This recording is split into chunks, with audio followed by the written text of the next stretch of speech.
mais notamment au nord-ouest de l'Inde, il y a tout un mouvement, et puis le Premier ministre aujourd'hui, Modi, il y a un mouvement nationaliste qui est fortement ancré dans le pays et qui dit que l'Inde, ça s'appelle l'Hinduva, ça veut dire l'Inde aux hindous. C'est-à-dire que pour être citoyen de première classe, il faut pratiquer une religion et être d'une nationalité.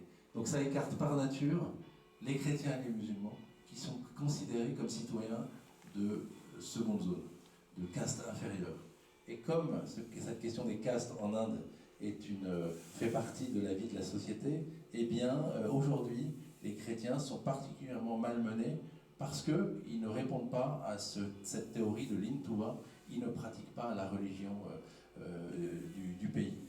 On a vu pendant la crise du Covid, beaucoup de religieuses et de prêtres nous ont signalé que les chrétiens n'avaient pas accès aux soins qui étaient proposés par les autorités. Tout simplement parce que les personnes étaient classées selon leur religion, et si vous étiez chrétien et musulman, vous n'aviez pas accès aux médicaments ou aux masques de protection comme le reste de la population. Donc cette discrimination en raison même de la foi est évidemment un signal inquiétant, et c'est une situation qu'on retrouve donc en Inde évidemment, je viens d'en parler, mais au Népal, au Sri Lanka ou au Pakistan. Et autre phénomène, et je terminerai là-dessus, qui nous inquiète aussi beaucoup dans un certain nombre de pays musulmans, hélas, c'est le développement de lois anti-blasphème, qui, je ne jugerai pas de ces lois, mais qui en fait sont appliquées de manière radicale avant même que la preuve ait été faite du blasphème. Toute personne qui est soupçonnée d'avoir blasphémé, soit Allah, soit le prophète notamment, eh bien, est d'abord mise en prison, et puis ensuite, après quelques mois, voire quelques années, elle est jugée, et puis bien souvent, on a le cas très souvent, on s'aperçoit que l'accusation était fausse, et du coup la personne est libérée. Et souvent, c'est une façon très pratique et très simple d'aller mettre son voisin en prison. C'est-à-dire, je crois qu'il a blasphémé, et du coup il est envoyé en prison. Je vous raconte l'histoire là d'un couple dont on vient d'avoir le témoignage, qui est certainement un des... Alors je ne crois pas l'avoir gardé là. Un des témoignages qui m'a le plus bouleversé depuis ces 2 dernières années à l'AED. Et des histoires dures, hein. Vous voyez, je rencontre beaucoup, on a raconté l'histoire de Déborah, voilà, je suis... c'est notre métier, voilà, de recevoir ces informations.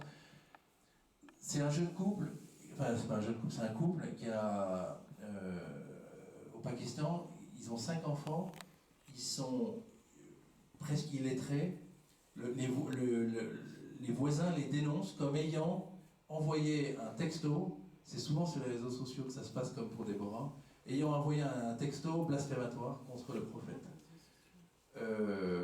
On leur prend leur téléphone, soi-disant leur téléphone, et on trouve sur ce téléphone un texto en anglais, langue qu'ils ne pratiquent pas, qui était presque illettré, et on les accuse d'avoir blasphémé. Ils ont été envoyés en prison, séparés de leurs 5 enfants. Ils ont été envoyés chacun en prison différemment. Ils sont restés 8 ans en prison. Pendant 8 ans, ils n'ont pas vu une seule fois leur enfant. Et eux, ils se voyaient 20 minutes tous les 6 mois. Je suis marié, j'ai 5 enfants, j'imaginais qu'on me sépare de mes enfants pendant 8 ans et que je ne vois Hermine que 20 minutes tous les 6 mois. Il m'arrive de souvent voyager, et déjà je trouve que quand je ne la vois pas 3 semaines, c'est long. Alors, et au bout de 8 ans, l'AED avait été alertée sur la situation. Il n'y a pas eu de procès, il y a eu un semblant de procès, et ils ont été condamnés à mort. Ils ont passé 5 ans dans les couloirs de la mort, pensant chaque jour qu'ils allaient être exécutés. L'AED, ayant connaissance du sujet, a financé un nouveau procès pour ce pauvre couple. Et bien, il y a quelques semaines, ils ont été innocentés. Ils ont été libérés, et que je rencontre m'en voudraient de ne pas parler d'espérance, parce que c'est eux qui en sont les témoins. Vous voyez, ce couple,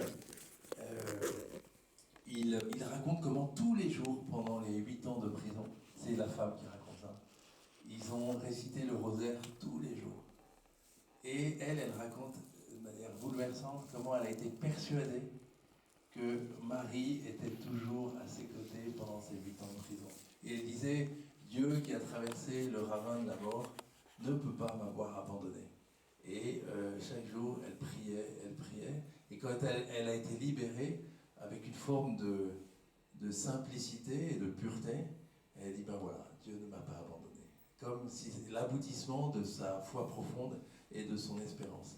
Donc à l'AED, et cette histoire fait bien la bascule, à l'AED, notre travail, c'est de vous dire, de témoigner de ces situations si difficiles pour beaucoup de chrétiens dans le monde, soit parce qu'ils sont persécutés, soit parce qu'ils sont opprimés, soit parce que les situations matérielles est difficile et donc les empêchent de vivre convenablement. Et dans le même temps, ces chrétiens nous témoignent d'une espérance absolument remarquable. La jeune femme dont je vous parlais tout à l'heure, je me rappelle maintenant, elle disait que les gardiens de prison lui disaient « si tu te convertis, nous te libérons ». Et bien elle ne s'est jamais convertie. Vous voyez, elle aurait pu faire semblant de devenir musulmane et puis de dire au bon Dieu dans son cœur, bon ben, je fais semblant, mais en fait dans mon cœur tu es toujours là. Et bien même ça, elle ne l'a pas fait. Elle est restée fidèle à la croix du Christ malgré les difficultés. Et c'est vraiment ce qu'on appelle l'espérance. Je vous en ai dit un mot tout à l'heure. L'espérance, c'est de profondément croire. L'espérance, je ne vous fais pas de cours de caté, vous l'avez déjà vécu. L'espérance, c'est pas de penser que demain tout ira mieux. Ça, vous le savez, c'est l'espoir, et c'est sain, et c'est bon.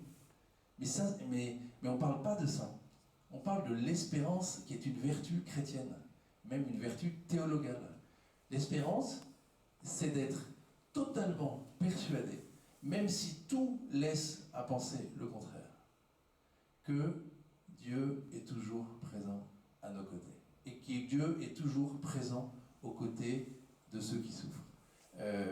Même si objectivement, ce couple qui est parti en prison, le père John qui a été tué, qui est mort, enfin non, qui a été enlevé et qui est mort de mauvais traitements, Déborah qui a été lapidée, je pourrais citer plein de personnes, eh bien,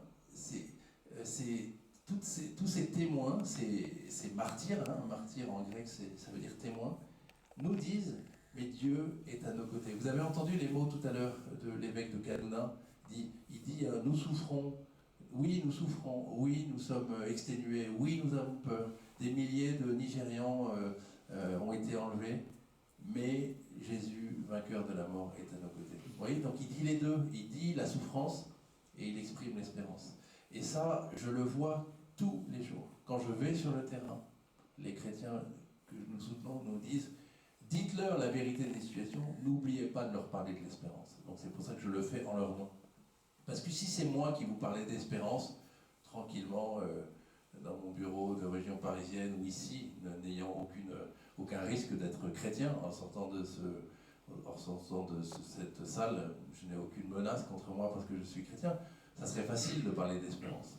Mais là, je vous en parle au nom et par fidélité pour les chrétiens que je rencontre et que vous soutenez, c'est qu'ils me disent n'oubliez pas l'espérance. Et cette espérance, elle vient nourrir la foi de l'Église en France. Et c'est ça qui est beau à l'AED, c'est que c'est pas uniquement des chrétiens, c'est pas uniquement, j'ai envie de dire, des chrétiens français qui soutiennent leurs frères au bout du monde.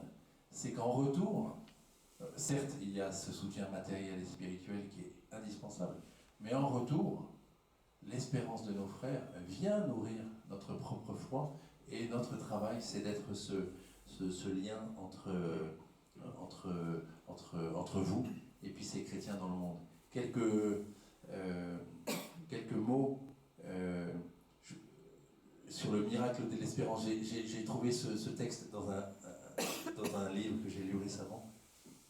Le miracle de l'espérance, notre petite sœur Espérance, comme disait Charles Péguy, c'est d'accepter tout ce qui arrive, quoi qu'il arrive, même quand cela nous heurte, ou que cela n'est pas tout à fait conforme à ce que nous avions espéré. C'est accepter tout, sans réserve, en se disant qu'il y a là quelque chose pour nous qu'on ne voit pas au premier coup d'œil, mais qui est pour le mieux et qui est le dessein de Dieu. C'est ça l'espérance. Donc, je voudrais que vous repartiez de cette fin d'après-midi avec cette espérance profonde d'abord de rendre grâce pour l'espérance que dont nos frères nous témoignent, et puis qu'elle puisse venir alimenter votre propre vie. Monseigneur Doémé, qui est là aussi au Nigeria, l'année dernière, dans mon diocèse, le Nigeria, vous savez, c'est Boko Haram qui sévit au Nigeria.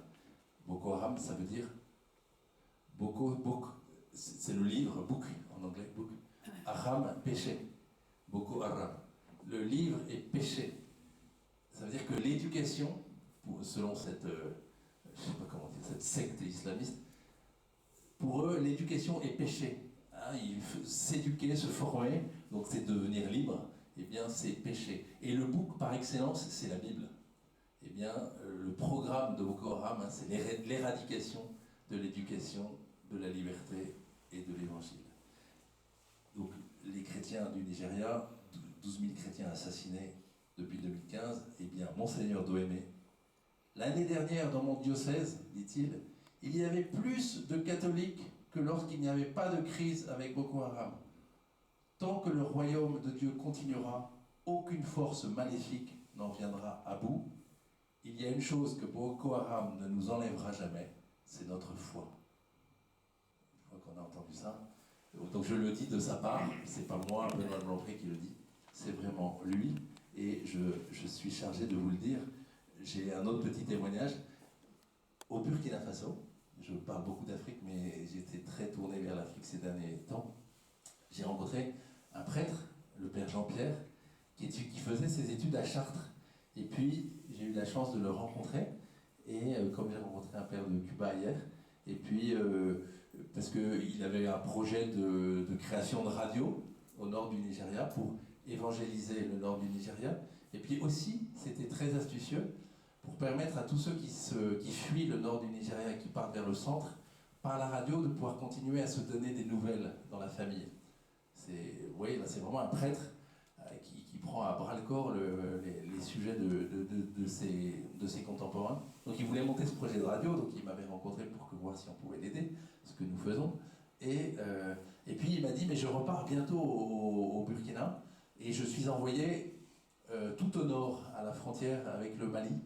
Et alors je lui dis, Père, il avait 35 ans et vraiment très sympathique. Et je dis, Père, est-ce que je peux vous poser une question? Est-ce que vous avez peur? Alors, il m'a dit, oui, j'ai peur. Oui, là je voyais vraiment en face de moi un gars 15 ans plus jeune que moi qui repartait comme prêtre dans son pays en disant j'ai peur. Là on touche du doigt la foi vécue au risque de sa vie. Alors je lui dis ben, on priera beaucoup pour vous. Et là il y a quelques jours il m'appelle. Il voulait, alors il était très gentil, il voulait me donner des nouvelles de sa radio et tout. Mais il m'a raconté qu'il venait d'être pris peut-être quelques heures avant, dans une embuscade, dans son village, en allant d'un village à un autre, dans une embuscade de djihadistes, et qu'il avait été pris pour cible. Et il m'a dit, je ne sais pas pourquoi, miraculeusement, j'étais sur la route, je n'ai pas vu les djihadistes, ils tiraient. Au moment où je suis passé, les balles se sont arrêtées, et juste après mon passage, elles ont recommencé.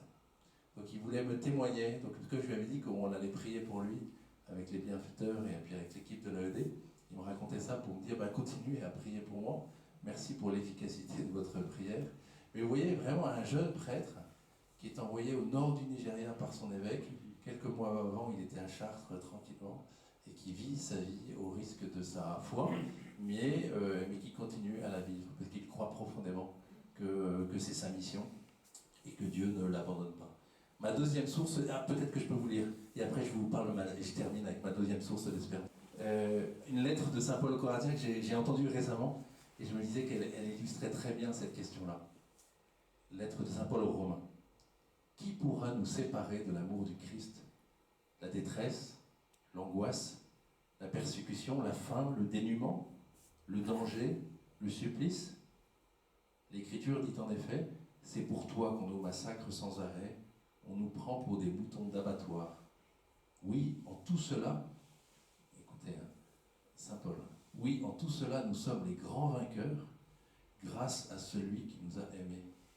J'en ai la certitude, ni la mort, ni la vie, ni les esprits de puissance, ni les esprits, ni les présents, ni l'avenir, ni les astres, ni les cieux, ni les abîmes, ni aucune autre créature, rien ne pourra nous séparer de l'amour de Dieu qui est en Jésus-Christ, notre Seigneur. Saint Paul, moi j'avais oublié cette lettre aux Romains, voilà, qui résume absolument, enfin même qui anticipe totalement ce que beaucoup de chrétiens vivent et ce que nous dit le Père Jean-Pierre, le Père Louis hier, Monseigneur Doémé. Voilà, la peur, le supplice, le dénuement, le danger, la persécution, l'angoisse, la détresse. Les chrétiens vivaient déjà ça il y a 2000 ans. Et ils disaient, ben ouais, mais tout ça n'enlèvera jamais notre amour, l'amour du Christ, et pour nous, et nous notre amour pour lui. Et c'est exactement ce que nous disent les chrétiens dans le monde, et dont je veux être le témoin.